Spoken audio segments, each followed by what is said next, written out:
Wait a minute, how did I get here? Well, I've always been quite a skinny guy. Growing up, everyone around me felt like they were much bigger and stronger than me. When I was at school, I was often a target. Now, don't get me wrong, this is probably because I was annoying. However, I definitely always felt like I was significantly smaller than all the other guys. When I finally hit puberty, whilst I did start to grow, one thing didn't change. I was still really skinny. It felt like no matter how much I ate, I just couldn't put on muscle. Despite doing a lot of sport and even competing regularly as a rower, my arms still looked like this. Now, don't get me wrong, there's nothing wrong with the way I look. I just felt like no matter how much effort and work I put in, I just couldn't notice any physical changes. However, a few years ago, I finally moved out and I got myself a gym membership. Now, I must admit, when I first started, I didn't really know what I was doing. Going to the gym for the first time is a very scary experience, and I kind of just went around each machine, giving it a go and hoping for the best. Anyway, eventually, I got the hang of how to use the equipment, and I can finally say that I'm super happy with the transformation I've made. But before I show you properly, let me tell you how I did it. So there's 3 main factors that I needed to get right in order to build muscle: training,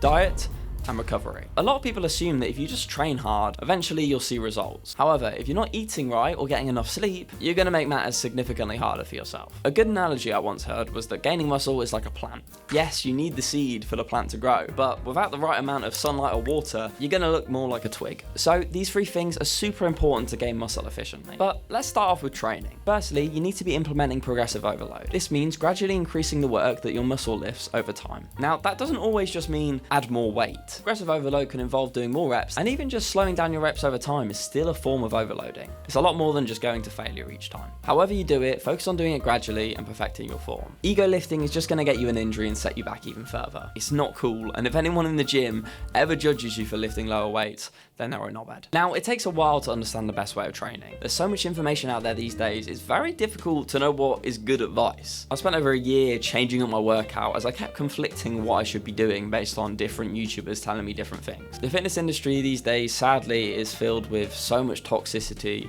and lies. There's people telling you to buy their workout programs and you'll end up just like them, yet fuck tons of these people are taking steroids. My biggest advice is find the exercises that work for you. It takes a long time to transform your body, and you learn new stuff all the time. Please don't let slow progress get you down. Stay consistent, and I promise you will see results. The last point I have for training is make sure you allow plenty of time to recover. When I first went to the gym, I would just train arms and chest every single day. But this was actually self-sabotage. It takes between 24 and 72 hours for your muscles to fully recover. So hitting back-to-back workouts, it's not going to help. This is why most people have training splits. For example, I do push-pull legs. This means by the end of the cycle, I'm able to hit push again, knowing that my body has had plenty of time to recover those muscles, which leads me into sleep. Now, this is something that I never really took that seriously, but this was a game changer. If you want to hit your health goals, you need to be, well, healthy. So if you want to optimize your physical performance, you need to be getting enough sleep and you need to be hydrating yourself efficiently. This is one of the most difficult things when it comes to consistently exercising, especially when you're a young adult, because you want to have fun. Drinking, late nights, and socializing. These are all things that you can still do, but it's important that you have balance. Drinking, unfortunately, is an absolute killer for your gains. But as long as you balance it out, you don't have to completely change your social life. I still needed to let loose a lot of the time and go hang out with my friends. It's important. Anyway, the final piece of the puzzle, and personally my favorite part because I love food: nutrition. Now, as a skinny kid, I needed to be in a calorie surplus. This means that I needed to be consuming more energy than I burn every day. This is because the body's main priority is to survive. And if I don't have any excess calories, my body's not going to waste its energy trying to grow my biceps. So I already mentioned that I struggle to put on size despite eating shit tons. So here are my tips for anyone who's struggling to get the food in. Firstly, liquid calories. So this drink right here is over 1,000 calories, has 75 grams of protein.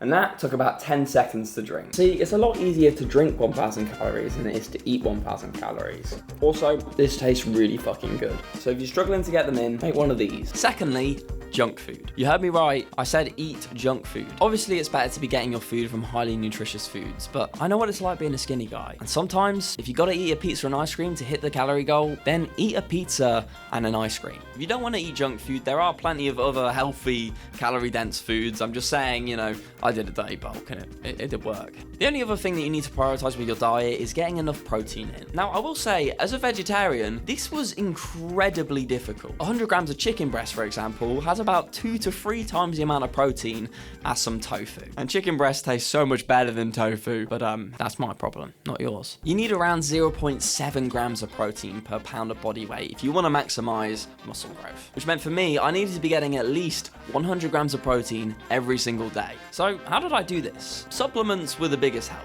I would make sure to have 2 protein shakes a day, and I would be double scooping every single time. It's basically guaranteed me getting in 100 grams of protein. Now, it is advised to try and get this from real food sources. You don't want to be drinking all your protein. But as a vegetarian, it does make your life a lot simpler when you don't have to have 3 cans of beans with every single meal. To be honest, I just found the best vegetarian protein sources I could. This consists of like tofu, eggs, edamame. You know, there's a decent amount for vegetarians. If you're a vegan, yeah, that's rough. Other than protein, I also take creatine every day. This helps hydrate your muscles and you can lift significantly more. The only other supplement I'll sometimes take is electrolytes. This is basically if I don't get enough water and I'm feeling a little bit dehydrated, I will just chuck in some electrolytes in there. It is one of the easiest ways to ensure that you're hydrated, especially if you can't drink much water in a specific day. Anyway, after doing all of these steps, I had finally put on some size. I decided to keep bulking until about January, February time, when I decided to do my first ever cut. And this went pretty well. I was going to keep going for a few more weeks, but I decided, you know what, I don't care. I'm just going to film this, get it out of the way, because I've not really shown much of my body online, because it's something that I've always felt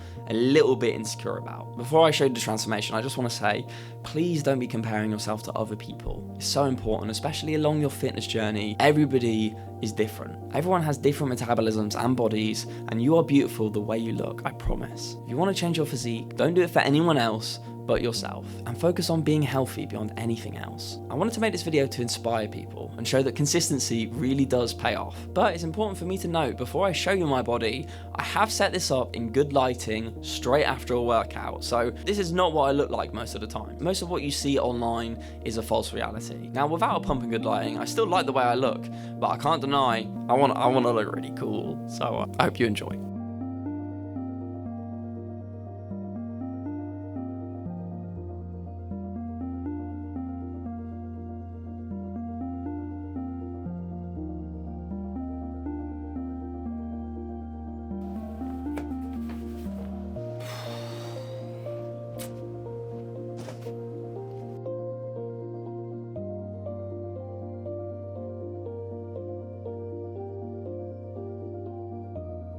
From being a skinny guy who was always the smallest guy in the changing room, getting flattened in rugby at school, I have a bit more confidence now. I want to kind of say though, throughout the whole of this kind of journey I've been on, the biggest thing I've noticed is the effects it has on my mental health. This is beyond a physical thing. I feel amazing when I've done exercise. I feel amazing when I've finished a workout and I end up going to work and eating well. It is much more of a mental thing than it is even a physical thing. Obviously, I want to look sick, so it's not a bad, byproduct. Thinking about getting involved in some sort of sport, exercise, please just start. If you're looking for a YouTuber who gives amazing fitness advice and is completely natural himself, I'd heavily recommend watching Jeff Nippard. Genuinely, I watch his shit so much, and it's just science-based advice that is completely backed up by evidence. Anyway, there's not really much else I need to say.